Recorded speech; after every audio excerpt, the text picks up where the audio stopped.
โดยเก้ากับผมพ่อหลวงสว่างธาตุอินจันทร์ประธานเครือข่ายกองทุนแม่ของแผ่นดินจังหวัดเชียงใหม่และ8 จังหวัดภาคเหนือวันนี้ก็ได้มาพบปะกับพี่น้องท่านผู้ฟังก็จะได้นำเอาสปะสาระมาเล่าโอ้สู่กันฟังเป็นประจำทุกวันพฤหัสตั้งแต่เวลานี้เป็นต้นไปจนถึง5 ทุ่ม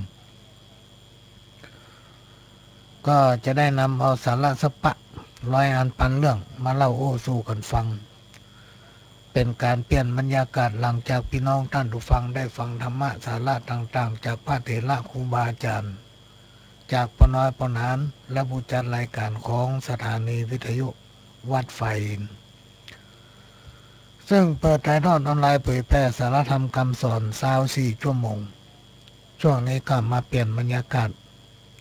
ฟังขโยมเก่าอู้สลับกับเสียงเพลงห้าวห้ามสารธรรมกรรมเก่าเพื่อนำมาฝากเป็นข้อคิดสำหรับพี่น้องท่านผู้ฟังที่สนใจสิ่งไหนที่ฟังแล้วมันมีประโยชน์ก็ขอฝากไว้ประดับสติปัญญาสิ่งไหนที่ฟังแล้วมันบ่เข้าท่าก็ให้ฟังหูซ้ายออกหูขวาแล้วกำโอ้กำไหนที่ฟังแล้วทำให้พี่น้องท่านผู้ฟังแสลงอกแสลงใจต้องขอสุมาอภัยช่วงนี้ก็ต้องขอสุมาอภัยกับพี่น้องท่านผู้ฟังเกี่ยวกับเสียงเนื่องจากว่ายังรักษาสุขภาพเสียงมันมีเตือกเสียงไม่ค่อยดีเพราะว่าต้องไปบำบัดแล้วก็ไปเอ็กซเรย์มาพี่น้องท่านผู้ฟังเสียงมันจะหายไปช่วงหนึ่ง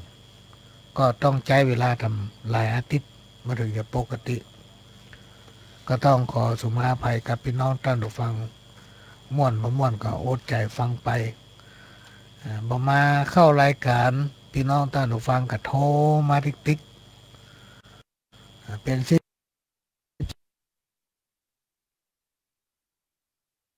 สายเลยไปจ้างยฮับแล้วก็ในช่วงนี้บ่ใครได้ล่ำฮับโทรศัพท์พี่น้องท่านผู้ฟังบางทีก็เปิดอ่านพอไปอ่านนะเพราะว่าหนึ่งก้มนักเปิ่นก็มาฮื้อก้มนะเงยนักก็มาได้เหลวนักก็มาฮื้อเหลวก็ต้องฟังกำหมอถ้าบ่ฟังกำหมอก็เดียวมันจะเป็นนักกว่านี้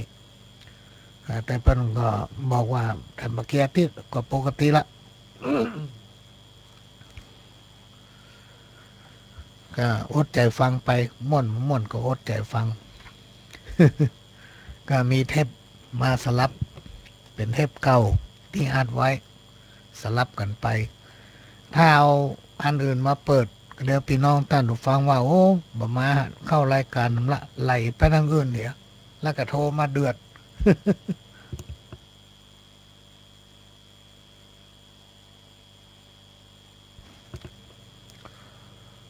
วันนี้มาแล้วก็จะอยู่ด้วยกันเป็นกู้เป็นเกมกันสำหรับพี่น้องเตียงนอนมารับพระเถระครูบาอาจารย์ที่ให้กำลังใจพ่อหลวงมาตามลำดับฟังรายการมาตลอดก็ต้องขอกราบสุมาภัยที่สุ่มเสียงมาให้ดีเปิดเทปเก่าให้ฟังพ่องเนี่ยก็ต้องขอสุมาภัยก่อนที่จะนำเอาสาระ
สัตว์ทั้งหลายเหล่านี้ครูบาอาจารย์บอกว่าเมื่อเขาถูกนำมาปล่อยเขาก็จะมีความแค้น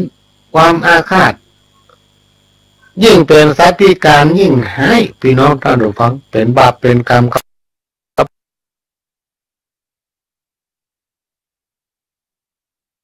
ผู้ที่กระทำข้อกรรม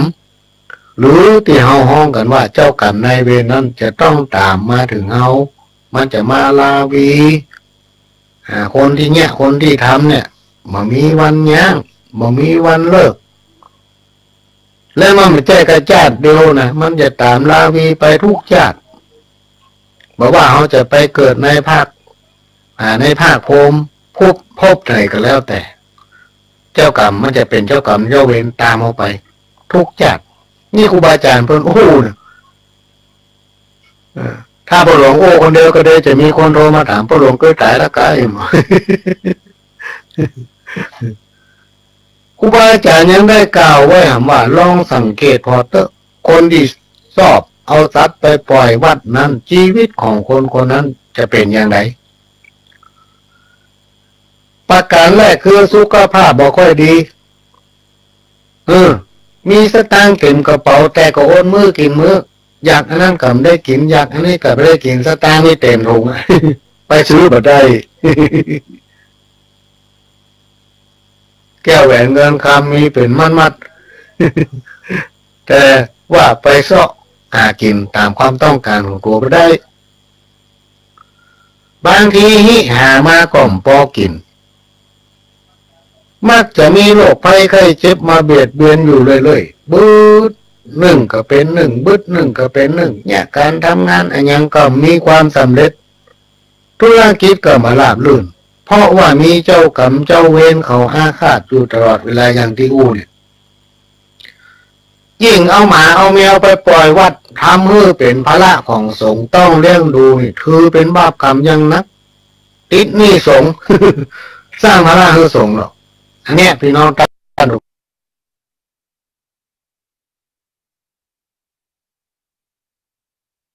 ฟังตั้งหลายครูบาอาจารย์เพิ่นอู้นะอู้เต็มปากเต็มเสียงเอาฟังแล้วยังโหดขิงลูกโหดขิงลูกเลยนะแก้กรรมหลายก็เหมือนกันพี่น้องท่านผู้ฟังเขาต้องพิจารณาให้ดีนะเอานกเอาหนูเอาปลาเย็นปลาดุกปลาลิ้มไปปล่อยเขาต้องคิดถึงว่าที่เขาเอาเปิ้นไปปล่อยนั้นมันอุดมสมบูรณ์ดีกว่าไม่ใช่เอาไปปล่อยแล้วเปิ้นอดเปิ้นอยากคำเดียวก็ตายซ้ำให้แทนที่จะได้ไปสวรรค์กลับได้บาปมีกรรมเพิ่มนักขึ้นกว่าเดิมเรียกว่าทำดีแล้วได้เพทำดีได้เพียการปล่อยสัตว์ที่ได้บุญแต่เนี่ยครูบาอาจารย์เพิ่นกล่าวไว้ว่าเลือกหรือเสาะหาเอาสัตว์ที่บรรดาพ่อกล้าแม่กล้าทั้งหลาย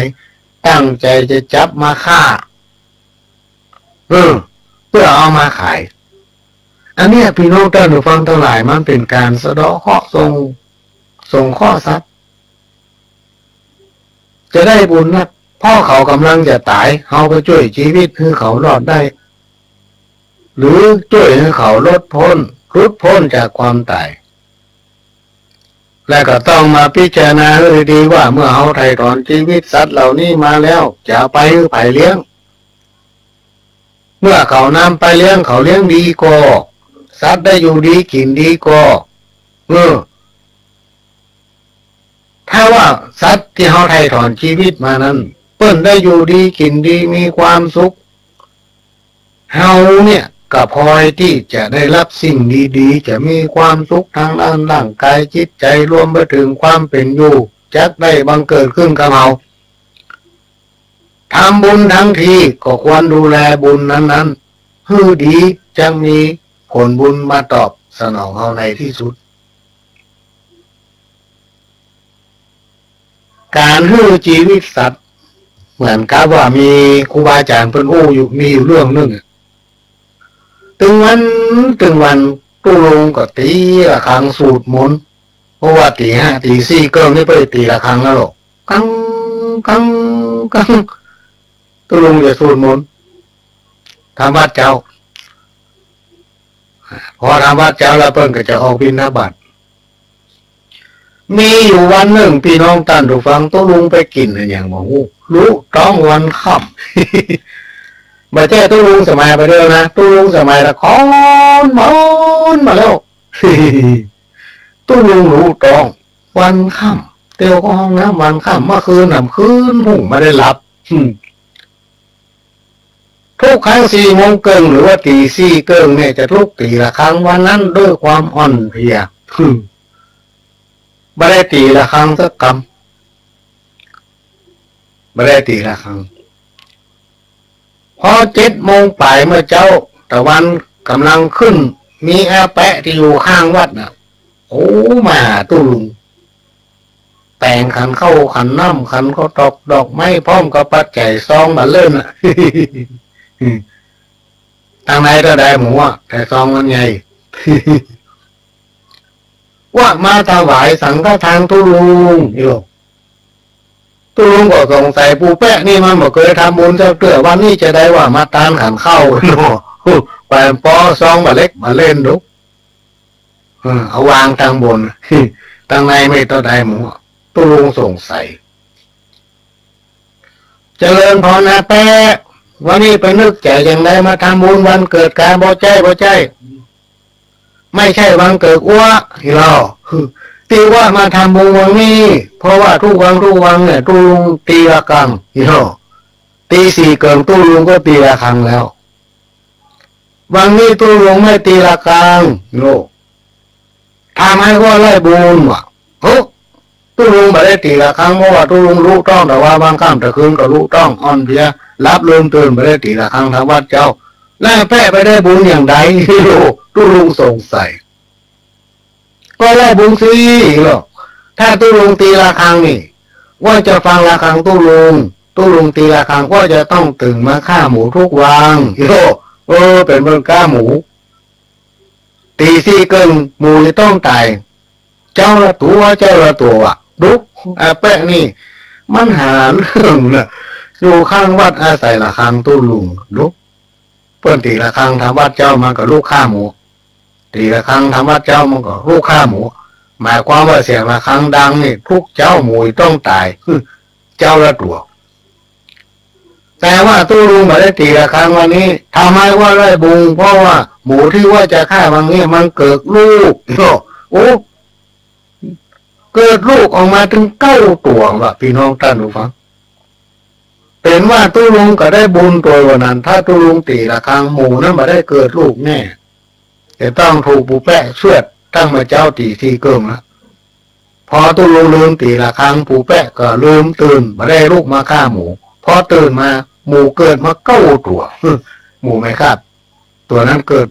ลูกออกมา9 ตัวก็เลยได้บุญปูแปะดีใจซื้อของมาทานตุลุง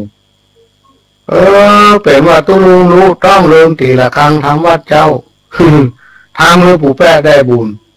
หมูก็รอดตายป่านพอเกิดลูกมา9 ตัวอันเนี้ยพี่น้องได้ฟังกล้ามาเทียบผู้ฟังการชำระหนี้สงฆ์เป็นสิ่งที่หมู่เฮาและเจ้าพูดตั้งหลายบ่ควรประมาทควรจะท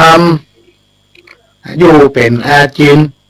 บอกว่าจะเป็นการทำบุญตักบาตรการทำบุญถวายสังฆทานการทำบุญถวายปัจจัยหรือว่าสตางค์เป็นค่าน้ำค่าไฟค่าใช้จ่ายต่างๆในวัดการถวายหินดินทรายซึ่งเป็นสิ่งประกอบการก่อสร้างศาสนสถานศาสนวัตถุ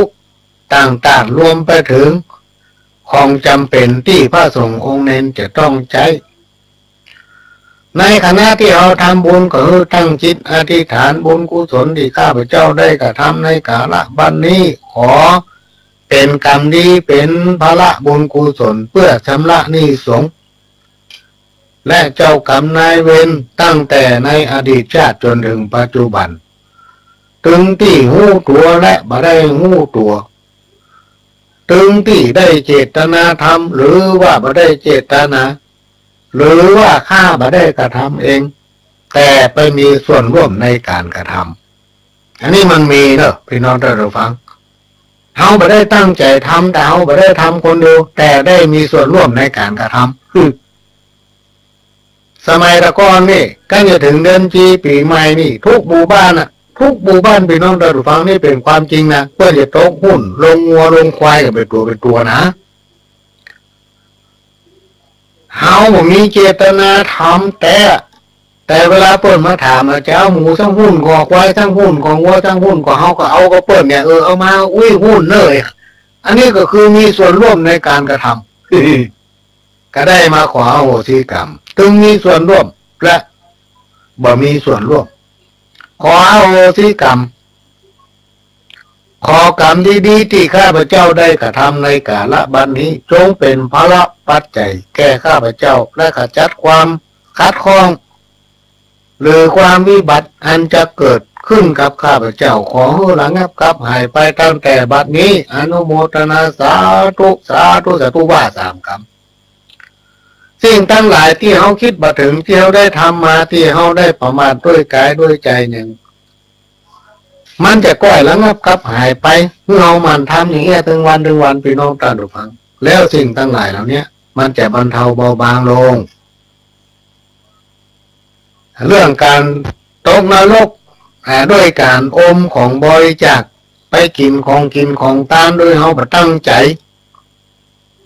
ครูบาอาจารย์บอกเรื่องนี้มันเป็นเส้นผมบางภูเขาเฮาอมเงินบริจาคกินเงินที่เปิ้นกินเปิ้นทานเนี่ยเป็นเงินที่เปิ้นอนุโมทนาฮือทานแล้วคนที่นำไปใจโดยบ่ได้รับอนุญาตมีโทษนักตกหม้อนรกสถานเดียวบ่มีอภัยหรอกกูอาจารย์เมื่อเก่าแล้วสิ่งทั้งหลายเหล่านี้บ่มีอุทธรณ์พี่น้องท่านผู้ฟังคนเอาหูวันเกิดบ่หูวันตายถึงเวลาที่เฮาจะตายมาแม้นว่าเฮามีเงินเป็นแสนเป็นล้านมีรถจิ๊บรถเก๋งมีข้าทาสบริวารมีสมบัติพระสถานเป็นจำนวนนักก็ไม่สามารถที่ยื้อแลกเอาชีวิตของคนนั้นได้เพราะนั้นบาปบุญคุณโทษนี้มีอยู่ในตัวตนและใกล้เฮาที่สุดเอาสังเกตดูคนสมัยก่อนเนี่ยพี่น้องท่านผู้ฟังเวลาเปิ้นจะเข้าวัดเปิ้นจะถอดเกือกถอดรองเท้าบ่ซุกเข้าวัดพ่อเปิ้นกลัวเอาขี้ทรายทางนอกเข้าไปเหี้ยในวัดเวลาเปิ้นอยู่ในวัดเปิ้นก็บ่ซุกเกือกออกจากในวัดเปิ้นกลัวว่าจะเอาขี้ทรายเนี่ยออกจากวัดไปเหี้ยทางนอกรวมไปถึงติดตีนไปบ้านไปจ่องอย่างนี้เป็นต้นเปิ้นถือแท้ครูบาอาจารย์ยังกล่าวไว้ว่าสมมติว่ามีต้นไม้มีอย่างต่างๆที่ครูบาอาจารย์ปลูกไว้แล้วในที่สุดเปิ้นมรณภาพไปแล้วเอาไปทำลายเอาไปเอาด้วยความมูเท่าถึงการไปโลภไปอำโอเขตปันทะสีมาหรือเขตควงแก้วทั้ง3อันนี้เป็นบาปเป็นกรรมเพราะคนที่เปิ้นเกิดเปิ้นสร้างเปิ้นตายไปแล้วมันมีแผลอนุญาตให้เอาเป็นเส้นผมบางภูเขาพี่น้องท่านผู้ฟังเขาจะไปถือเป็นของเล่นๆถ้าของที่เปิ้นมาอนุญาตนี่บางคนนี่ไปวัดไปวาเขาก็คิดว่าไม่เป็นบาปเป็นกรรมเขาหันว่ามันเป็นของเหลือกินแล้วใจเขาเอามาเป็นบาปติดหนี้สงฆ์เรื่องที่หนี้สงฆ์นี่ก็ถึงเมาข้าวมาเพื่อฟังก็อย่ามาตอบทวนจดหมายนี่กรรมเนาะเพราะว่ามันมีคนเคยฟังมาว่าขอพระหลวงของการเถอะข้อหนึ่งถามว่าไปทำบุญแต่ไม่ได้หยาดน้ำจะได้บุญหรือไม่ทำไมต้องหยาดน้ำหยาดเพื่ออย่างข้อที่2ถามว่าทำไมพระจะต้องถือตาลปัดถือทำไมหรือว่าถือเพื่อความเท่เนาะหรือว่าท่านก็ถือไปอย่างนั้นเนาะบ่ถือมาได้กาวพระเป็นจะได้ต้องถือตาลปัด เวลาปั่นศีลปั่นป้อนบ่ถือไม่ได้ค่ะแล้วขอถามเรื่องตุ้ง3 หางมีความเป็นมาอย่างไรทำไมถึงมีตุ้ง3 หางคนบ่มีคาถาเขาว่ากรรมตุ้ง3 หางบ่ได้กะข้อที่4ถามเรื่องประทักษิณ เกี่ยวกับพิธีศพก็เมื่อวันที่ประหลวงก็บอกว่าไอ้เนี่ยมันต้องอุ้มยาวตั้งแต่เริ่มต้นการไปทำบุญศพ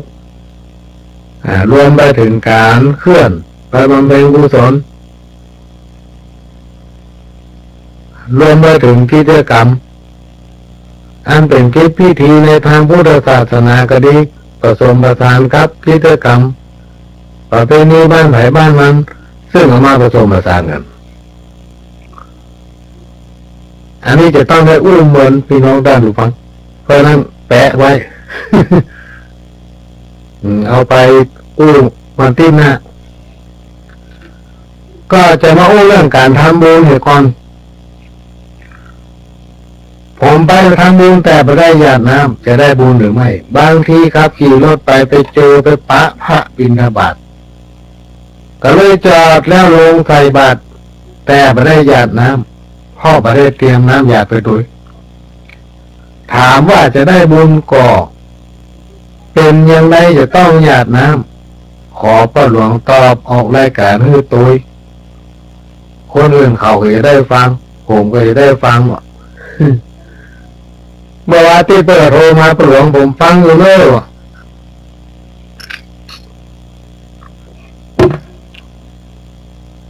อันนี้ก็มาทวนให้พี่น้องต้านหูฟังได้ฟังหำคำเป็นข้อคิดเป็นการแสดงความคิดหันที่จริงปัญหาทั้งหลายเราเนี่ยจะต้องไปถามพระเถระครูบาอาจารย์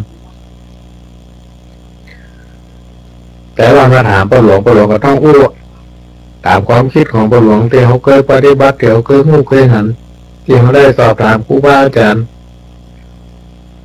ด้วยเหตุด้วยผล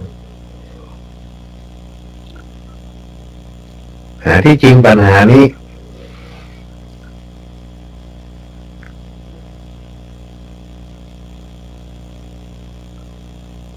จะต้องถามหลวงพ่อครูบาอาจารย์พี่น้องท่านฟังแต่ว่าจะอู้เห็นน้อยถูกผิดบ่ต้องว่ากันเนอะ ในสมัยพุทธกาลพระพุทธเจ้าเสด็จประทับส่วนเวรุวันในขณะนั้นพระเจ้าพิมพิสารได้ดำริกับเหล่าเสนาอมาตย์ทั้งหลายว่าเขาจะต้องถวายป่าที่อยู่นอกประตูเมืองเขาเนี่ยซึ่งมันบ่ใกล้บ่ไกลจากพระธาตุราชวังไปจะไปจะมากกว่าสะดวกกลางวันก็มีคนพลุกพล่านกลางคืนก็เงียบสงัดเหมาะสมที่จะต้องถวายป่าหน้าเมืองเขาเนี่ยผู้พระพุทธเจ้าสร้างวัดก็เลยกลายเป็นวัดเวรุวันเมื่อมีพระราชดำริดังนั้นก็ได้น้อมถวายป่าหรือว่าส่วนเวรุวันให้เป็นวัดพอกล่าวคำถวายเสร็จเรียบร้อยก็ได้ลังน้ำหรือว่าหยาดน้ำมาปัจจุบันบรรดาพี่น้องศรัทธาพุทธศาสนิกชนพุทธบริษัททั้งหลายบอกว่าจะ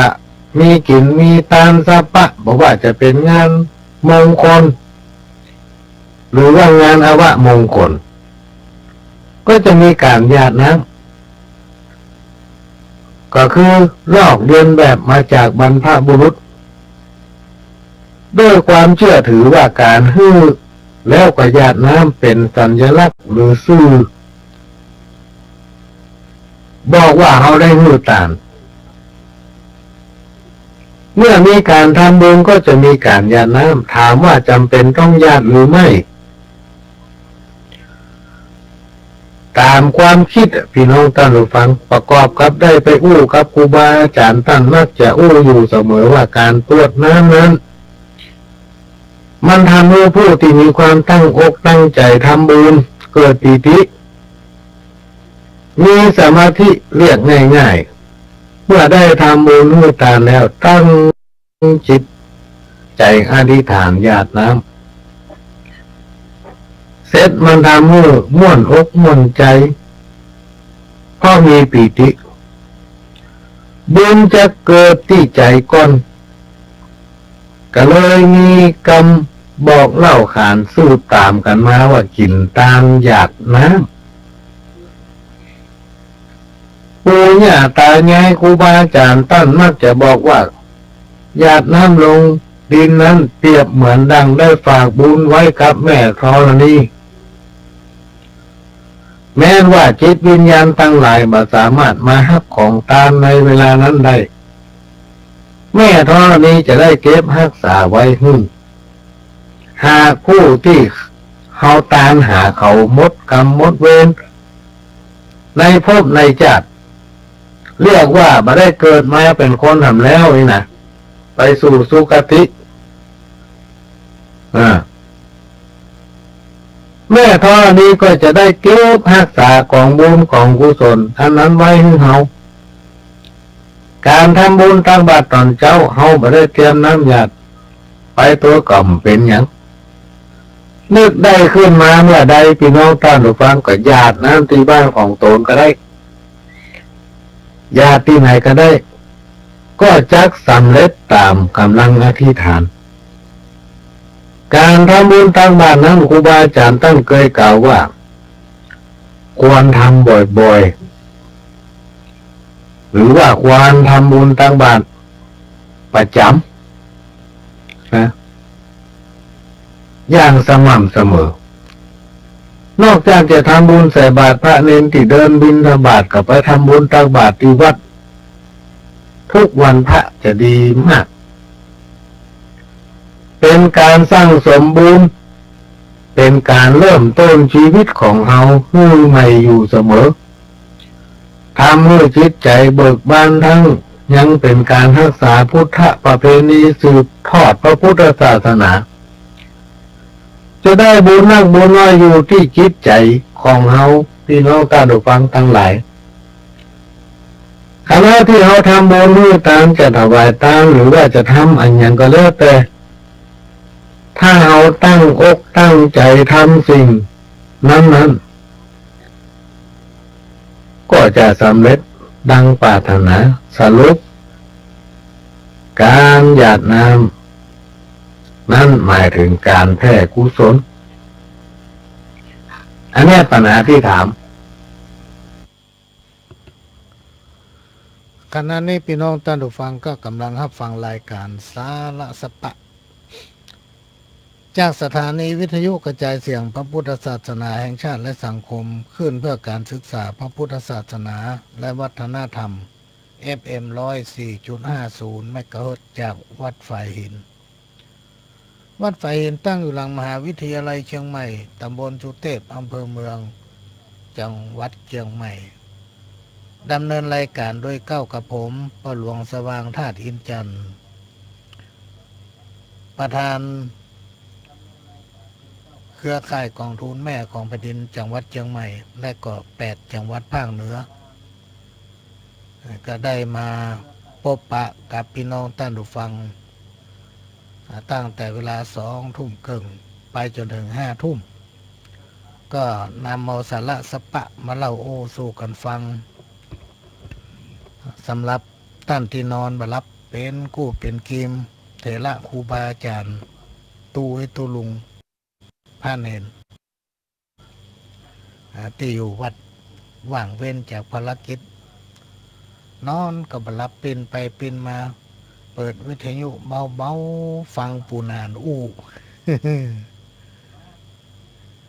ครูบาอาจารย์บางตนบางองค์ก็ว่าฟังปูนานมันจมนะให้เรามันต้องแอบอยู่ประตูให้อ่ะ ก็บ่ถึงเวลาย่างอู้ปก็เป็นย่างได้เนาะอู้จนหมดเวลา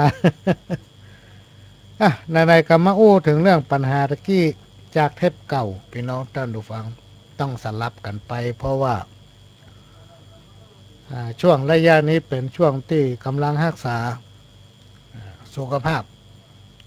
หมอเปิ้นบ่ฮื้ออู้นักนอกจากบ่ฮื้ออู้นักก็บ่ฮื้อก้ม บ่ฮื้อเหลว ถ้าบ่หลวงบ่เชื่อนะก็ได้กังคอนะวะบ่ฮื้ออู้บ่ฮื้อเหลวบ่ฮื้อก้มเมื่ออาทิตย์ที่ผ่านมานี่ก็ไปป้าหมอท หมอบอกบ่ฮื้อเนี่ยอย่างสักอย่างอู้นักก็บ่ได้ ฮื้อพักผ่อนอย่างเดียวอะเขาจะไปได้กินอย่างวันไหนเนาะ ก็มาอ่านจดหมายจากคนฟังเหตุฉบับหนึ่งพี่น้องท่านผู้ฟังเพราะว่าเจ้าของจดหมายเพิ่นโทรถามมาติ๊กๆเมื่อใดจะเอาจดหมายข้าเจ้าอ่านพี่น้อง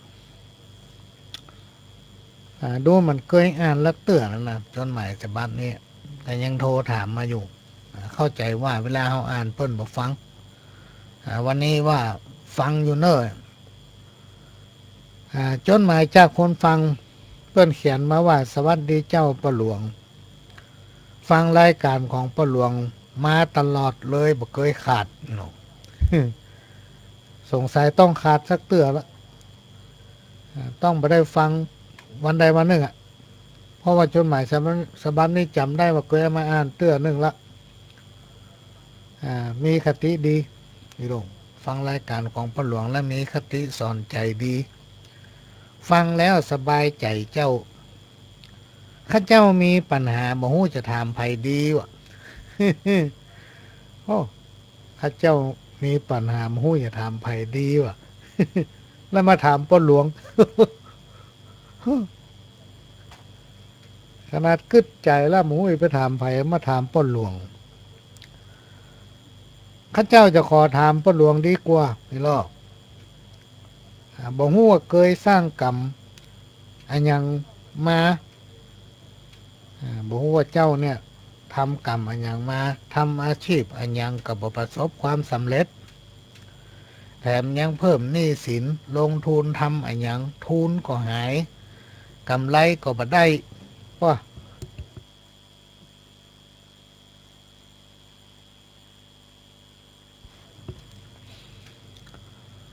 ทำมาทุกอย่างเลยเจ้ามันเป็นเพราะอันยังพ่อหลวงนี่โลโล แล้วพ่อหลวงจะไปหู้จะได้น่ะ มันเป็นกรรมอันยังล้ำเหลือกรรมอันยังปะล่ำปะเหลือกรรมว่าโจกนี่บ่เคยมีในชีวิตข้าเจ้าโอ้ยอันล้ำเหลือทำมาหากินอันใดก็มีกล้าเสี่ยงกับเสี่ยงมีลูก2 คนคนแรกแท้งเมื่ออายุได้เมื่อต้องได้6 เดือนแท้งเมื่ออายุได้เมื่อต้องได้6 เดือนคนที่2มีครอบครัวแล้วซ้ำมาเอวดีทำละ มีครอบครัวแล้วซ้ำไปเอวดีทำมะวันไหนถ้าบักลับบ้านเจ้าวันไหนถ้ากลับบ้านเจ้าแสดงว่าวันนั้นถ้าบ่เมื่อยก็เจ็บหัวเป็นไข้ ปอจะเท่ายังบ่ป้นป่อกับแม่จะเนี้ยจะได้ดีป่อหลวงเอาล่ะ มีลูกอยู่คนหนึ่งปอจะเท่าบ่ป้นป่อป้นแม่มีก็กินกับเอวมีครอบครัวแล้วปากันเอวถึงวันใดถ้าอยู่บ้านนี่แสดงว่าเจ็บหัวก็เจ็บหัวก็เมื่อย แล้วถามมาว่าข้าเจ้าจะเนี้ยจะได้ดีวะบ่ อันนี้ว่ายากพ้องเนอะ ลูกใครกระใจมันเนาะ ลูกใครกระใจมันมันไม่แท้หวายนะเก็บไว้ วัดมีการมีงานเจ้าก็ไปช่วยบ่เคยขาดเปิ้นกินตานตีนไหนข้าเจ้าก็ไปร่วมเปิ้นกินตานที่ไหนข้าเจ้าก็ไปร่วมวันนี่บ่เคยพบปะความสุขตุกใจตลอดเจ้าขอป้อหลวงจี้แนะกำเตอะอันยังล่ำเหลือพบเจอกับอุปสรรคบ่ฮู้จักจบเสียง สักเตื้อเจ้าอันนี้เป็นห้องว่าตุก108เนาะคำเดียวจานเสาะข้าวตุก108หรือว่าชอบเพลงตุก108มาเปิดมาฟังไทยดีก็หา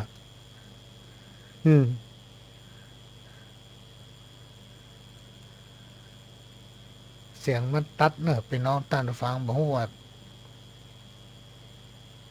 เป็นเพราะเครื่องส่งของปหลวงก็ว่าทางสถานีมั่วเสียงบ่ออกวิทยุเสียงตัดไปฟังพูดเกิงพูดกลางต้องขอสุมาไปตัว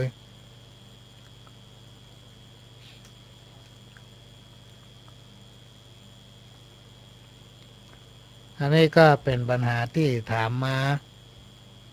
จากคนฟังกรรมเกิดจากการกระทำหากต้องการเป็นผู้มีโชคก็ต้องรู้จักกรรมว่านะกรรมว่าหรือให้มันมีหลายวิธีพี่น้องท่านผู้ฟังสมัยก่อนในสมัยที่หลวงพ่อเพิ่นยังมีชีวิตอยู่ท่านมักจะแนะนำว่ามันมาวัดมามีเงินมามีทองกาวบ่าเอาแห้งมาช่วยหอมอีเนาะเมื่อไปแล้วก็ตั้งจิตตั้งใจกระทำสิ่งนั้นเต็มความสามารถเป็นคนมีน้ำใจและก็ช่วยเหลืองานส่วนรวมช่วยงานเพื่อนบ้าน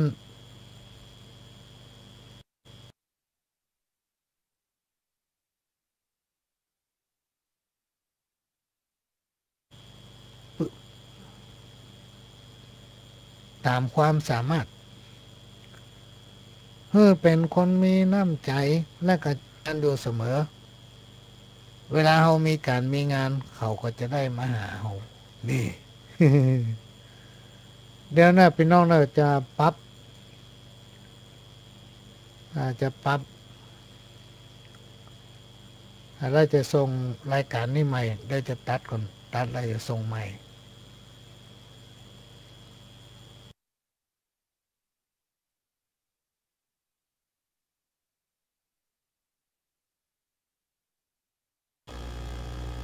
ทำไมต้องหยาดน้ำข้อที่สองทำไมพระต้องถือตลปัด เวลาพระก็รู้ศีลให้พรเป็นจะได้ต้องถือตลปัดปัญหานี่ เมื่อมาแล้วพี่น้องท่านผู้ฟังเคยเถียงกันตามภาษาละอ่อนก็สมัยเป็นพระน้อยเถียงกันอยู่ในวัดพี่น้องท่านผู้ฟังเพราะว่าในสมัยที่พ่อหลวงเป็นพระอยู่วัดตอนนั้นนี่ยังไม่มีพระสูตรตันตปิฎกอันยังไม่ใช่นี้หรือใช่มันมาดูสมัยก่อนนี่ถ้าวัดไหนมีพระไตรปิฎกเพิ่นจะเก็บไว้อย่างดีเลยไม่ใช่มีฉบับสมบูรณ์ฉบับเจ้าบ้านฉบับตุเจ้าอย่างนี้ แต่เดาว่ากันไปเลยว่าในสมัยพุทธกาลนั้นลองสังเกตพอภาพวาดตามหน้าวิหารตามโบสถ์ตามที่ไหนต่างๆเถอะพี่น้องท่านผู้ฟังพอนางฟ้าเตอะมันตุ้มกับผ้า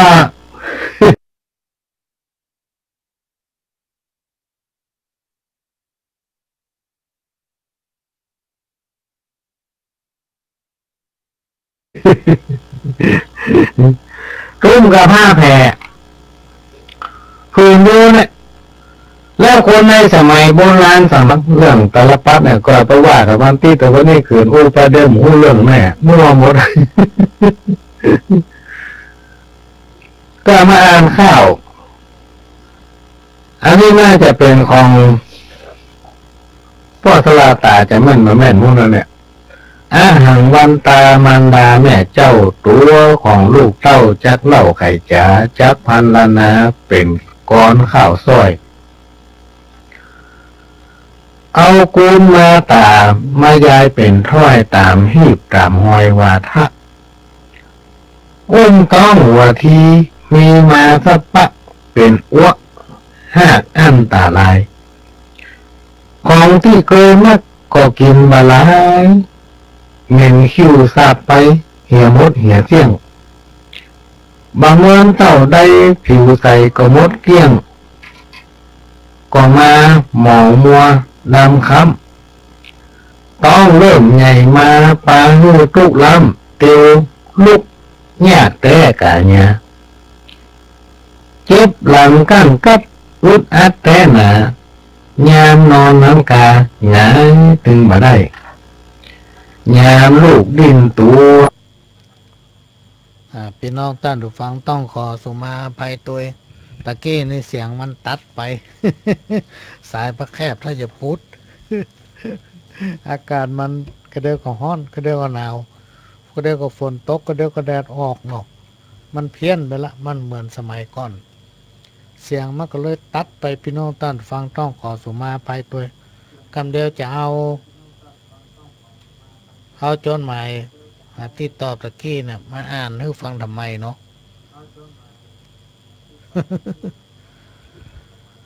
จนหมายจากคนฟังตะกี้เนี่ยพี่น้องต้านดูฟังเปิ้นท้วงมาว่าฟังพูดเครื่องพูดกลางนี่ลูกขอเริ่มทำไมเถอะก็จะมาเริ่มฟังใหม่เนาะสวัสดีเจ้าเนาะ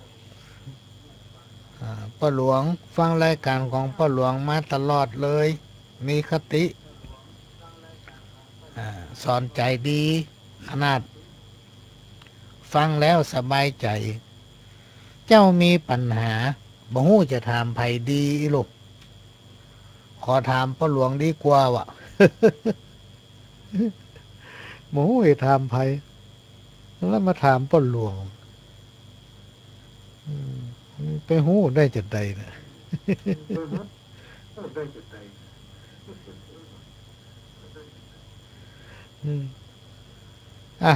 ขอถามป้าหลวงบ่ฮู้ว่าเคยสร้างกรรมอันยังมานะทำอาชีพอันยังก็บ่ประสบความสำเร็จแถมบ่พอยังเพิ่มหนี้สินลงทุนทำอันยังก็ทุนหายกำไรก็บ่ได้ทำมากูยังเลยเจ้ามันเป็นเพราะอันยังป้าหลวงนี่ลูก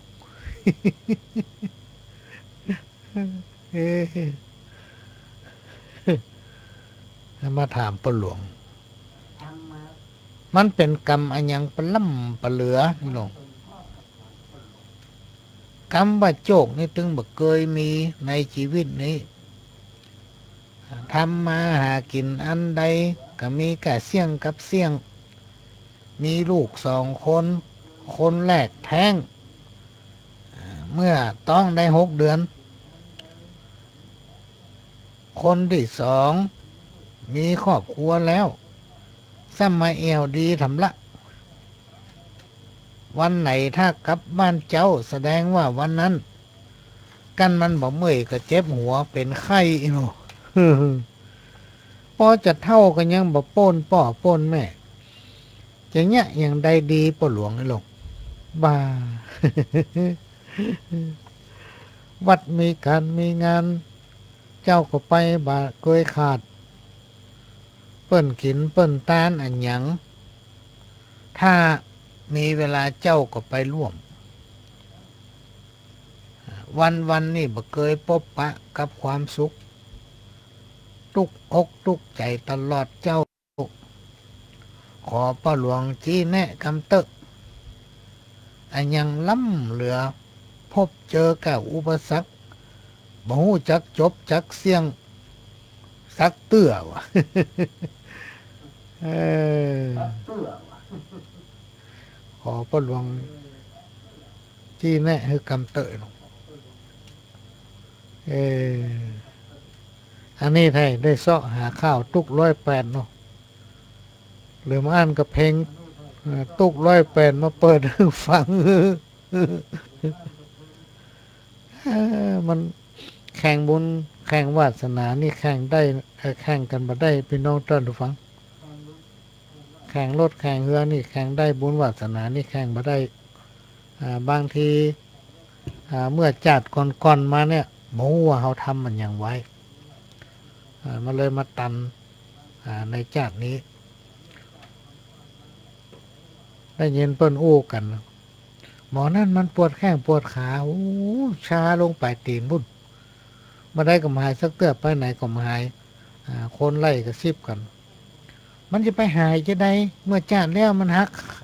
แข้งเขียดหักแข้งกบไปโลหูเผียวปุ้นไปหาหมอที่ไหนก็ไปหายจะได้วะเมื่อจัดก่อนมาหักแข้งกบแข้งเขียดโลอย่าง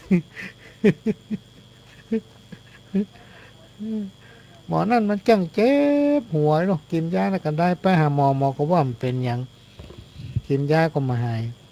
เนี่ยเอาส้มปล่อยตบก็ได้เอาน้ำตบก็ได้วะไปหาเปิ้นเอายาจู้นวดคลายเส้นนี่ลงก็ยังเก่าเอายาแก้ลมอย่างมากินก็มาหายถามคนบอกไปหายจะได้มาจานแล้วมันวัดหัวแมว เอาไปแห้งไว้ตำวะแมวเป็นลักกินวัดหัวแมวเกิดมาจานนี่เจ็บหัววะ อีปีนี่ถามมาหนอดทุกอกทุกใจทุกแตะลูกมี2 คนแท้งไปหาคน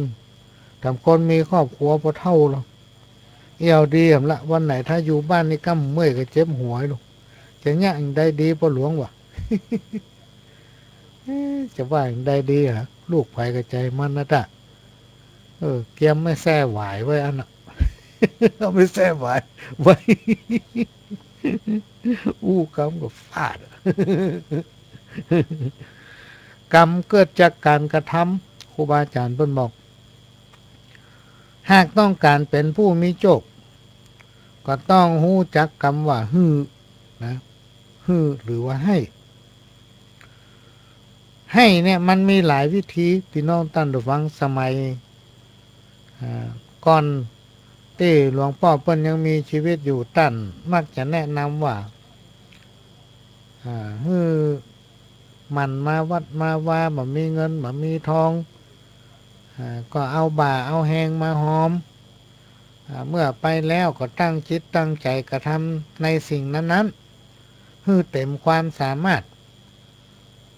ฮือเป็นคนมีน้ำใจและก็ช่วยเหลืองานช่วยเหลืองาน ช่วยเหลืองานส่วนรวมช่วยงานเพื่อนบ้านเพื่อนร่วมงานอยู่เสมอเวลาเรามีการมีงานเขาก็จะมาหานะถ้าเราพอมีสตางค์หรือว่าพอมีสตางค์อยู่พ่องหรือว่าเล็กน้อยก็แบ่งทำตาม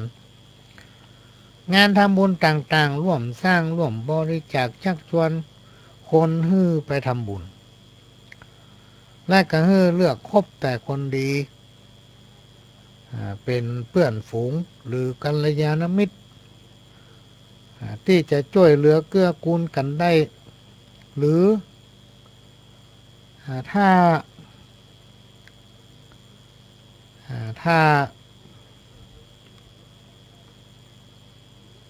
เฮาบ่พอมีสตางค์นี่เนาะหรือว่ามีสตางค์อยู่พ่องก็คือทำบุญใส่บาตรคือตานขันเข้าอุทิศส่วนบุญกุศลถึงดวงวิญญาณเจ้ากรรมเจ้าเวรทั้งหลายสิ่งที่บดีลืมก็คือมันตานขันเข้าเนาะหรือว่าทำบุญตักบาตรอุทิศส่วนบุญเจาะจงบุญฮือแก่ละอ่อนที่แท้งลูกของเราที่มันได้7 เดือนแล้วมันแท้งมันทำบุญตวนน้ำไปให้เขานะเขาอาจจะมีส่วนมาปิดกั้นความเจริญของตัวเขาทำบุญจะไปกว่าเสี่ยงเนยปีเนอะทำบุญไปติ๊กๆอย่างหน้ามันมาติ๊กๆเนาะ บางทีมันได้ไปเกิดไปงอกมันก็มาวันอยู่กับเฮาหั่นน่ะการทำบุญฮื้อทานถวายปัจจัยหรือเงินหรือว่าข้าวน้ำอาหารเครื่องนุ่งห่มยารักษาโรคหนังสือธรรมะสาระต่างๆอาสนะสงฆ์ก็ดีสิ่งที่พระสงฆ์องค์เจ้าเปิ้นใจหรือว่าร่วมอนุโมทนาบริจาคเงินสร้างกุฏิวิหารโบสถ์ศาลาบำเพ็ญบุญและก็ศาลาปฏิบัติธรรมมือทุนการศึกษาถวายเงินเป็นการน้ำกาไฟธนุบำรุงสถานีเห็นโนอู้เข้าตัวแล้วก็ธนุบำรุงสถานีถวายการน้ำกาไฟเนาะและอื่นๆด้วยความตั้งใจเขาตั้งใจทำบ่ว่านักบ่ว่าน้อยความอาภัพอับโจกจะคลายตัวลงจะเร็วหรือจ้านี่อยู่ที่ความตั้งใจบุญจะสำเร็จบ่สำเร็จเนี่ยพี่น้องท่านผู้ฟังมันอยู่ที่ใจเฮานะถ้าเฮาตั้งใจทำก็จักสำเร็จด้วยบุญนั้นถ้าเฮาบ่ตั้งใจทำก็เหมือนกับเฮาหว่านเม็ดผักเฮาบ่ได้กุนหญ้าบ่ได้พรวนดินเนาะเอาหว่านไปงั้นน่ะมันก็บ่ได้ผลพี่น้องท่านผู้ฟังเพราะนั้นต้องตั้งใจบุญมันเกิดจากจิตใจเฮาถ้าเฮาทำไปแล้วเฮาหม่นอกหม่นใจไปตรวจน้ำมือเจ้ากรรมเจ้าเวรสรรพสิ่งหรือว่าลูกเฮาปิตามารดาพ่อแม่ตระกูลมนเงาสรรพสัตว์ทั้งหลายที่เฮาหันมาหันเนี่ยที่เป็นเวรตาลน่ะพี่น้องท่านฟังเวลาไปวัดลองตั้งใจเวลาปุจจานเวรตาลอันคนเฮาเนี่ยหลายคนประหลวงสังเกตพอเวลาปุจจานเป็นเวรตาลบ่ใครสนใจอู้กันอ่อนสนใจเนอะขนาดคนใหญ่เขายังบ่สนใจและเราอ่อนไม่ไปหู้เรื่องอย่างท่านลองฟังบนเวนตานกับสัตว์สี่ตีนสองตีนสัตว์อันหาตีนบ่ได้ที่เขาได้ฆ่าได้เอาเปิ่นมาต้มมาแกงเนี่ยแกงแค่ก็ดีแกงอ่อมก็ดีใส่ผักกาดใส่เนี่ยก็เลี้ยวแต่มันเป็นสัมภเวสีเป็นสรรพสิ่งที่มีชีวิตเหมือนเฮาอ่ะเขาเอาเปิ่นมาต้มมาแกง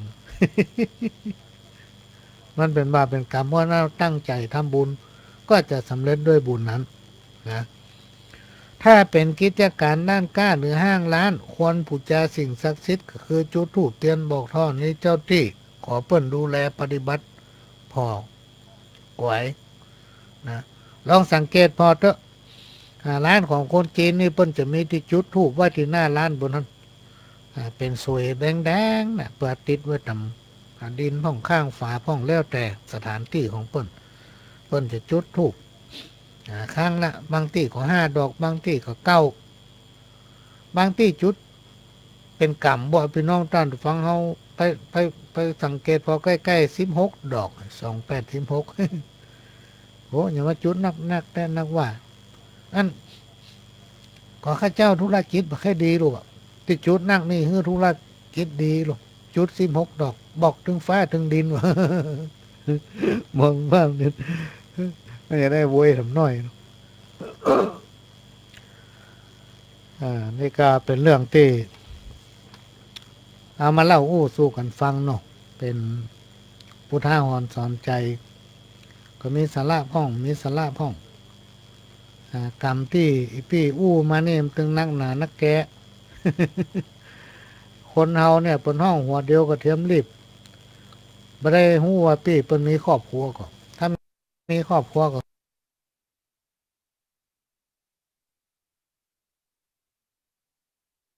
มันมันจากันเนอะปรึกษาเลิกกันว่าป่อมันอย่างเงี้ยได้ดิฮะยกตัวอย่างลูกพี่มันเอวดีถึงเมื่อวันวิธีตายไปนะมันจะกิน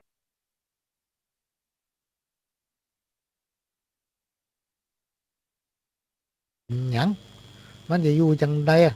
ถ้าเฮาตายไปอ่ะเฮาไปแก้ไว้อยู่กับมันเต้าห่อนมันตายลงในที่สุดฟังสมัยตะก้อนนี่คนผู้เฒ่าผู้แก่ผู้สูงอายุผู้สูงวัยปู่ลุงเนี่ยเฮาเป็นลูกเป็นหลานได้ส่งสการต้านข้าบคือได้ส่งโสเปิลแล้วมาสมัยปัจจุบันนี่คนใหญ่คนเฒ่าคนแก่ปู่เว้ยพ่อเว้ยแม่เว้ย ได้ส่งศพละอ่อน มันกลับกันเพราะสังคมยุคปัจจุบันนี่มันจเจริญพี่น้องท่านผู้ฟังเป็นสมัยที่มีไผเตียวตีนนะย้อนย้อนบัดเตียวตีนเนี่ยมันเลยมีอุบัติเหตุเดี๋ยวก็เป็นอันหนึ่งเดี๋ยวก็เป็นอันหนึ่งนะเออยิ่งอำนวยความสะดวกนักตะใดปัญหาก็เกิดขึ้นนักตะอันพี่น้องท่านผู้ฟังสมัยตะก่อนนี่ผมเจมีลงรถวีวอวีวอ เออรถอะไรอย่างเนี้ยเปิดห้องว่ารถอะไรอย่างรถวีวอวีวอวีวอเนี่ยรถอุบัติเหตุรถอะไรอย่างเนี้ยเปิ้นเจมีสมัยก่อนคนเปิ้นเจ็บเปิ้นเป็นอย่างนี้เปิ้นเป็นกันปีๆปุ่นพี่น้องท่านผู้ฟังกลัวจะตายนี่โอ้ยเป็น2 3 4 5 ปีปุ่นที่ตายว่าเดี๋ยวเป็นยังก็ตายมันเป็นยังก็ตาย เพราะมันเป็นยุคเป็นยุคปัจจุบันที่มีการพัฒนาไปก้าวไกลจนคนเขาตัวประตันปรับใจตัวประตันผู้ใดฝึกตนเพื่อเป็นคนอดทนต่อกรรมล่วงเกินของคนผู้อื่นครูบาอาจารย์เปิ้นกล่าวไว้ว่าคนผู้นั้นจัดว่าเป็นผู้ที่ประเสริฐผู้ที่ประเสริฐและการนี้สังคมไทยเปลี่ยนไปนักล้ำจากไงเป็นความทำใจยากนักหนาครอบครัว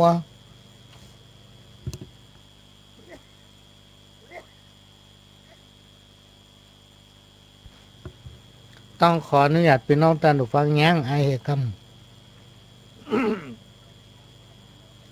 มันเบื่อนหมอเปิ้นว่าเปิ้นห้ามฮื้ออูนัก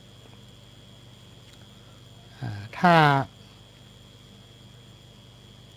เฮาอูนักเนี่ยเสียงมันจะหายนะหมอก็เลยสั่งว่าเฮ้อปลวงต้องแย่อย่างสั่งอย่างเฮ้อพักผ่อนอย่างเดียวเอามันหายแต่ก่อนเฮ้ยย่างมันต้องแย่อย่างสั่งอย่างก็มานึกใจมาฟังกรรมหมอที่ไม่ได้กินอย่างไรเนาะ มาตอบลายกรรมได้รับลายจากท่านปลัดวานิดา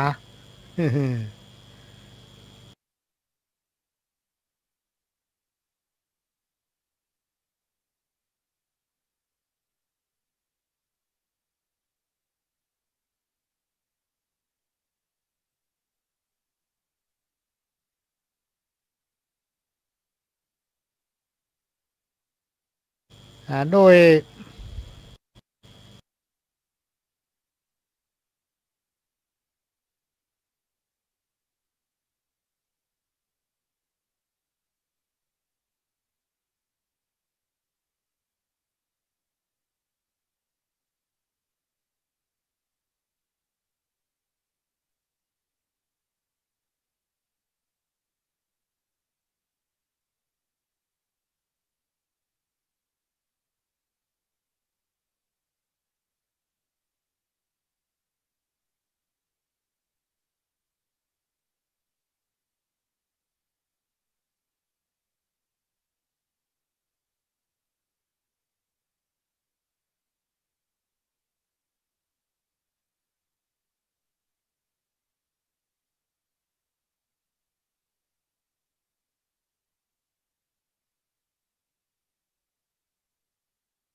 แล้วก็ได้กราบรัตนานิมนต์พระนิพนธ์วัดใหม่มงคลชัยห้วยบ่อนได้มาโปรดเมตตาลูกหลานญาติพี่น้องต่างล่องอ้อถึง2 วันเนอะ2 วันนี่มาโปรดเมตตาฮับไตรตาเนกวันทักษิณาแล้วก็วันถวายทานกุฏิศาลาการบูรณะวิหารห้องน้ำกำแพงปูตัวนอนแล้วก็หัววัดทำวันหนึ่งรวมเป็น3 วันด้วยกัน เอาหลวงพ่อซอยหัวเลยโอ้โหนิมนต์แต่นิมนต์ว่านิมนต์ครูไปถึงวันไอ้เนาะ แล้ววันที่16พี่น้องตั้นเราฟังวันที่16 มกรา17 มกรา18 มกราปหลวงมีห้องสอนบนเนอะวันที่18นั้นเลิกประชุมเตี้ยงจะฟังมาพี่น้องตั้นเราฟังแต่ก็ยังคิดบัดตกนะว่าจากห้องสอนมาเชียงใหม่นี่ใช้เวลากี่ชั่วโมงจะตันบัดตันหมูเนอะแต่ว่าต้องมาคือตันอะมาแรงอะเนาะ เนี่ยได้กับจ้างเนี่ยบัสบายจำเป็นต้องไปเขาเป็นประธานเพิ่นเนาะแจ้งหนังสือให้ทุกจังหวัดได้มาปะกันที่ปปสในวันที่16เพื่อรายงานตัวเวลา9 โมงครึ่งประชุมพบปะอันสักกรรมเตี้ยงกินข้าวคนจานก็จะออกเดินทางไปห้องสอน นี่ไก่ใกล้หมกได้หมูแต่สมัยก่อนนี่เตียวเป็นเดือนนะพี่น้องท่านฟังสมัยเมื่อเดินทุดงเตียวไปเดือนหนึ่งพอดีไปจุจอดที่บ้านม่วงจุมบ้านใต้หินส้มยังได้ไปสร้างกำแพงของวัดใต้หินส้มสร้างวิหารทำด้วยไม้พ่องปูนพ่องเนาะมาหินเป็นก้อนเนาะเอามาเป็นฝาเป็นบันไดเป็นเสาที่วัดใต้หินส้มในสมัยนั้นยังมีสะพานข้ามแต่ต้องข้ามน้ำห้วยบ้านหางปอนบ้านขุนยวมอย่างตั้งหลายเราเนี่ยความเจริญก็ยังไม่ค่อยมีแต่ไปเดียวกับใครฮู้ตี้แล้วสมัยก่อนนี่เดินลัดป่าลัดเขาไปเนาะพักอยู่บ้านพี่น้องย่างขาวพ่องย่างแดงพ่อง ย่างขาวย่างแดงเนี่ยนักแต้พี่น้องตอนฟังตามห้องสอนเนี่ยไปถึงพุ่นได้เดือนพอดีก็ไปอยู่ที่จังหวัดแม่ฮ่องสอนได้3 เดือนปีกมาเชียงใหม่ปี2014เนอะที่ไปในตอนนั้นเนี่ยหมอเป็นเพื่ออู้นักถ้าอู้นักเสียงมันจะหายเป็นสั่งไว้ว่าพ่อหลวงเพื่อเชื่อหมอเนอะจะไปฟังอู้นักจะไปฟังใจเสียงนักเตื้อล้อมันหายแต่คนถ้าพ่อหลวงบ่ฟังหมอนะก็ได้นอนห้องยาเป็นเดือนเลย เอาฟังหมอให้กำก็จะเปิดเทปให้พี่น้องท่านฟังนะครับฟังสักกำวันนี้เราอยู่ด้วยกันถึง5 ทุ่มเชิญครับพ่อแม่ปอห้ามให้เจ็บปวดม้วนไปตัวต้องกันถึงเวลาลูกยาเรียกร้องจากออกจากห้องขับหามารดาแม่ไทยปานไฟถมนาวิทย์มรณะกายาแกกบ้างเกิดมาแล้วหนอแม่ขออวดอ้างกอดบ่อโป่งวางหลีกลี่เลือดอกผสมเป็นนมแม่นี้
อุตสาหะสืบสร้างทางสวรรค์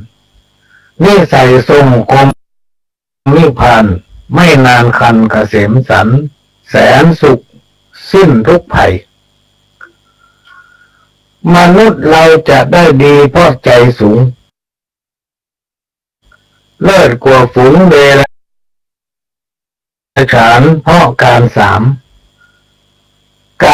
คืออย่างคือกายวาจาใจคบไตงามพยายามฝึกฝนให้ตนดี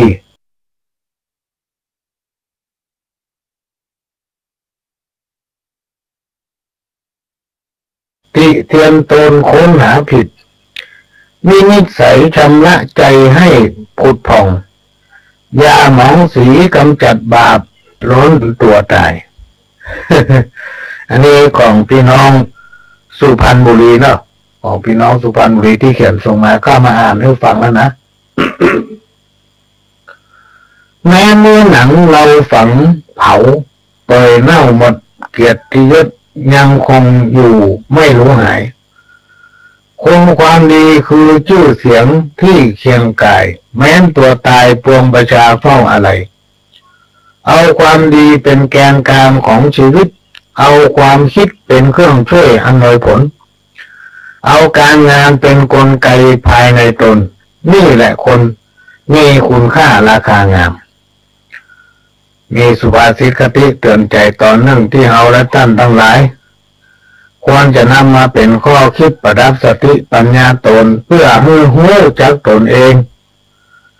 อันจิตใจของคนเฮานี่บางครั้งก็เป็นมารบางครั้งก็เป็นคนบางเตื้อก็เป็นพระจับใส่ซ้ำเตื้อก็เป็นเทวดา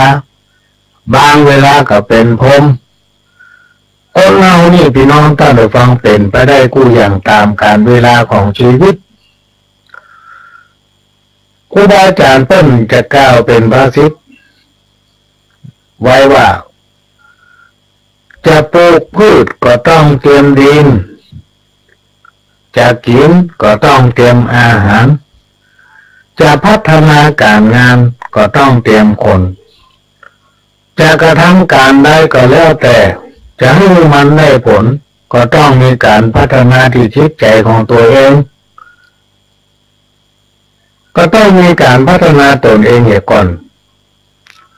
อนที่เราจะไปพัฒนาคนอื่นอันนี้ก็เป็นเรื่องที่นำมาฝากข่าวเรื่องศีลห้าข้อโดยหลวงพ่อตุลุงบุญปั่นบุญญะธรรมโมที่กุวัดพระนอนแม่ปงเพิ่มเขียนแต่งให้เหมือนวันนี้ก็จะมาอ่านให้ฟังถามรอบหนึ่งโอวาตังกายังเลิศล้นบ่อพิษแผกพ้นวินัยกองสินคนเอามนุษย์จุ่งตั้งใจหนิงเพื่อกึดขนิ้งกำเว้นบาปกล้าเกิดมาใส่กะตำล่วงหน้าบ่มีเวลาจะเงี้ยเวียนว่ายเวียนตายกรรมเวรอันนั้นมาปังตอกไส้ที่รุนตั้งเติ้นไม่เตอะให้มันหายศูนย์จุ่งกะตำบุญถือเอาศีลห้าอย่าเบียดเบียนกันกรรมเวรบาปกล้าบอกควรดีทำเลิกเตอะหันเติ้นมีของเงินทองเปิดเลิกอย่า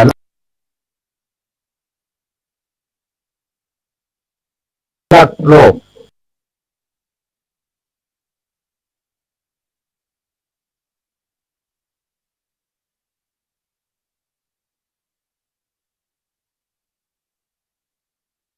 ได้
สนุกชื่นหน้ากันไป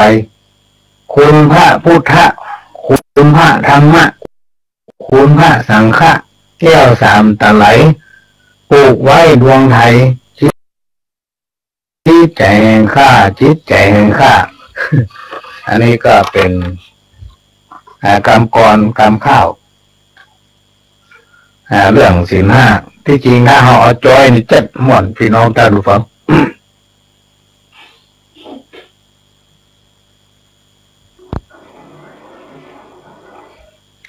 มาว่ากันต่อถึงความเพียรเป็นสมบัติของนักสู้ความรู้เป็นสมบัติของนักปราชญ์ความฉลาดเป็นสมบัติของนักคิดความมีระเบียบทุกชนิดเป็นสมบัติของคนดีมุตธรรมะเป็นหลักนักแม่นในเมตตาบริจาคคนอื่นบาคิดบาทดลองสิ่งเสพติดบาคิดเล่นการพนันมุ่งมั่นทำความดีหลีกหนีความชั่วร้ายบาทำลายหรือว่าคิดทำลายเพื่อคิดในทางสร้างสรรค์และยึดมั่นความถูกต้องพี่น้องท่านฟังยิ่งถ้าไปเป็นผู้นำเป็นข้าราชการเพราะว่าจะเป็นฝ่ายไหนทั้งหน้าที่อันยังก็ตามถ้าทำได้อย่างนี้เพื่อจริงใจกับพี่น้องประชาชนประพฤติปฏิบัติตนเพื่อหน้าร่วมใส่ศรัทธาปัญหาของเปิ้นเจ้าบ้านมีผลงานปรากฏหันดีเด่นในคุณธรรมกล้าที่จะนำพี่น้องประชาชนแล้วก็ศรัทธาในระบอบประชาธิปไตยมีจิตใจเสียสละเขาเป็นคนใหญ่แล้วหรอกเป็นคนนำเปิ้นชีวิตและร่างกายของเราจิตวิญญาณของเราก็จะต้องเป็นของพี่น้องประชาชนพอเป็นผู้นำหรือว่าเป็นข้าราชการบอกว่าจะฝ่ายไหนก็แล้วแต่พอเป็นข้าแผ่นดินก็ต้องทำประโยชน์ให้เกิดกับแผ่นดินโดยเฉพาะพี่น้องประชาชนชุมชนแย่เข้มแข็งได้ก็พี่น้องชาวบ้านก็จะต้องอยู่ดีกินดีมันถึงจะเข้มแข็งถ้าตลาดใดยังเหมือนนกเสาะหากินเจ้ากินข้ามได้กินอิ่มบ้องมืออิ่มบ้องในความเข้มแข็งก็เกิดขึ้นเนี่ยอันนี้ก็เป็นสุภาษิตที่พี่น้องตั้งสุพรรณเขียนส่งมาให้นะครับสุภาษิตกะทิเตือนใจแรมบนหนึ่งอันนี้ก็เป็นสิ่งที่เราต้องได้อู้กันบ่อยๆอู้กันเจือคนใหญ่ลืมตัวเนี่ยคนใหญ่แล้วลืมตัวน่ากลัวยิ่งกลัวละอ่อนดื้อ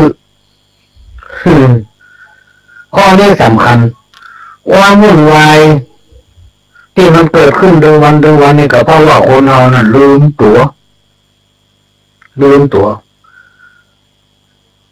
ครูบาอาจารย์โบราณนักปราชญ์เพิ่นกล่าวไว้ว่าคนใดเป็นคนอกตัญญู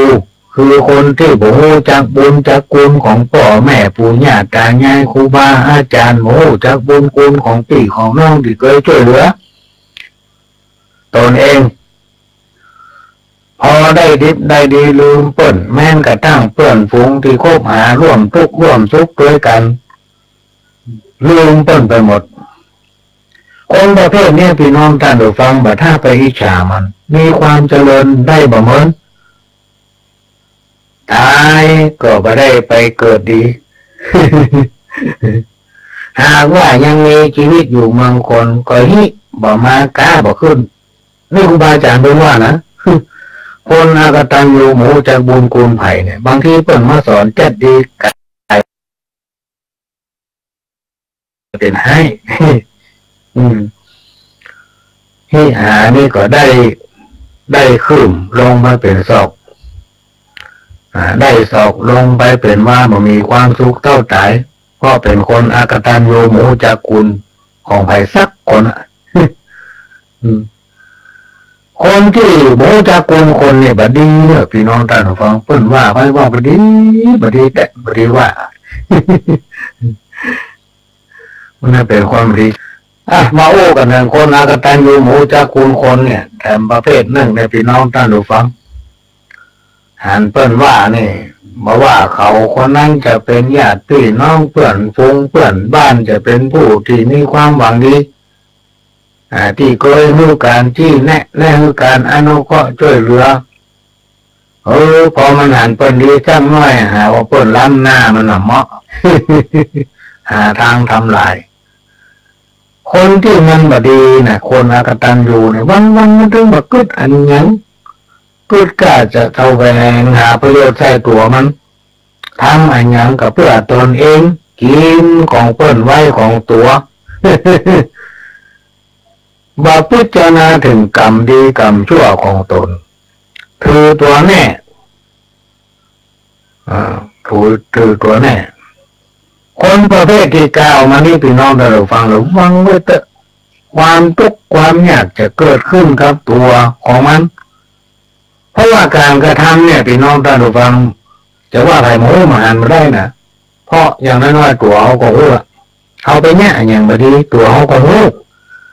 จะไปดูแพ่งว่ามันต้องมีไปหัน ปฏิเสธเสียงแข็งเพราะว่าคิดว่ามีไปหันแต่จะเป็นรู้ว่าตัวของท่านเองตัวของเขาเองเนี่ยรู้ตัวของเขาเองเนี่ยหันนอกจากจะมีตัวของเขารู้หันแล้วผีสางนั่งไม่เตบุตรเทวดาเนี่ยพี่น้องเราฟังสิ่งทั้งหลายเหล่านี้ลบหลู่ได้น่ะลบหลู่ก็ได้เบื่อเชื่อกรรมดีลบหลู่เพราะว่าสิ่งทั้งหลายเหล่านี้มันมีจริงคนหมูผีหูคนมหันผีหันอันนี้ครูบาอาจารย์เพิ่นว่า แต่ว่าในพุทธศาสนานั้นเป็นผู้เชื่อถือสิ่งเหล่านี้ก็ไม่ใช่เพราะมันกู้กันมาตั้งแต่ไทยหลายพันปีแล้วอย่างสืบชะตา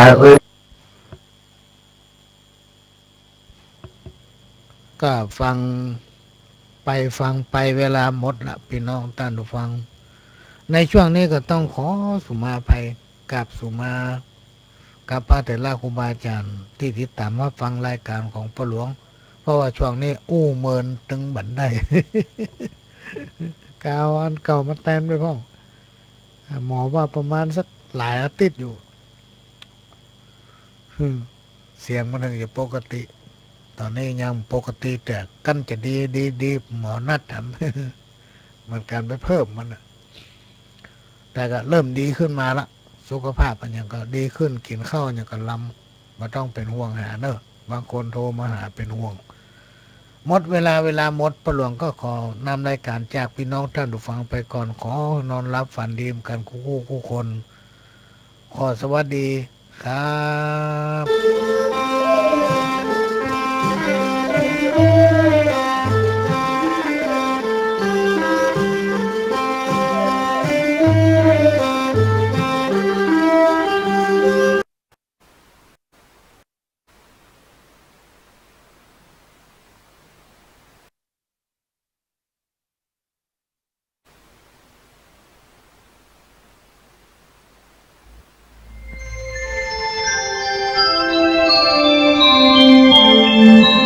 ขณะนี้ท่านกำลังฟังสถานีวิทยุกระจายเสียงคลื่นเพื่อการศึกษาพระพุทธศาสนาและวัฒนธรรมระบบ FM 104.5 เมกะเฮิรตซ์ออกอากาศณ วัดฝายหินตำบลสุเทพอำเภอเมืองจังหวัดเชียงใหม่โทรศัพท์053 226 05